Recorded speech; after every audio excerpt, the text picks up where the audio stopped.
Assalamualaikum warahmatullahi wabarakatuh. Alhamdulillahirrabbilalamin. Wassalatu wassalamu ala asyrafil anbiya'i wal mursalin wa ala alihi washabbihi ajma'in. Amma ba'du. Baik anak-anak Bapak yang Bapak sayangi semuanya, sebelum kita memulai pembelajaran, alangkah baiknya kita berdoa kepada Allah Subhanahu wa taala, meminta ilmu yang bermanfaat dan berkah dunia akhirat. A'udzubillahi minasyaitonirrajim. Bismillahirrahmanirrahim.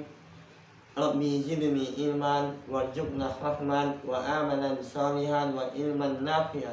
Allahumma la sahla illa ma ja'altahu sahla wa anta taj'al husna idza syi'ta sahla. Alhamdulillahirabbil alamin. Baik anak-anak Bapak sekalian, Bapak di sini mengajarkan pembelajaran strategi pembelajaran. Baik, sebelum kita memasuki materi ini, Bapak ingin sedikit menjelaskan apa itu prinsip-prinsip pembelajaran. Prinsip merupakan sebuah kebenaran atau kepercayaan yang diterima sebagai dasar dalam berpikir dan bertindak. Pembelajaran, maksud dari kata pembelajaran, suatu aktivitas atau proses mengajar dan belajar. Aktivitas ini merupakan dua arah antara guru dan murid agar tercapai pembelajaran yang dinamis dan terarah. Di dalam pembelajaran kita memerlukan yang namanya komunikasi kepada guru dan murid, interaksi seperti tanya jawab, mengulangi pembelajaran. Baik, selanjutnya prinsip-prinsip pembelajaran itu ada 7. Baik, Bapak akan menjelaskannya satu persatu. Yang pertama, individualitas, kesanggupan pada setiap individu tidak akan sama bagi setiap anak hal tersebut dikarenakan adanya pengaruh luar dari keluarga, kesempatan belajar. Jadi yang dinamakan pengaruh dari keluarga ini sangat cenderung kepada siswa. Apabila keluarga itu mendukung akan belajarannya, siswa akan bersungguh-sungguh belajarnya. Manjadda wajadah. Yang kedua, lingkungan atau kemasyarakatan.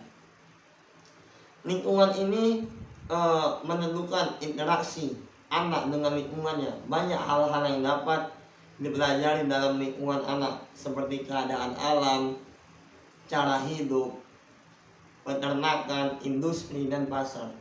Lingkungan ini sangat penting bagi pengaruh pembelajaran pada anak, apalagi tingkah laku pada anak, gitu ya. Yang ketiga itu adalah minat pada dasarnya penerimaan akan suatu hubungan antara diri sendiri dengan sesuai di luar diri sendiri. Minat ini ibaratnya itu kemauan dalam diri sendiri. Jika di dalam diri kita tidak ada minat atau kemauan, maka kita tidak bisa melakukan apapun.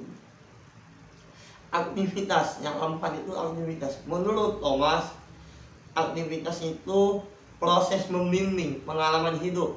Pengalaman itu diri sendiri hanya mungkin diperoleh jika anak didik itu dengan keaktifan sendiri bereaksi terhadap lingkungannya.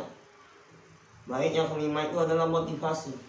Motivasi berasal dari kata motif, pada dasarnya berkaitan dengan kebutuhan hidup seseorang berupa biologi dan psikologis.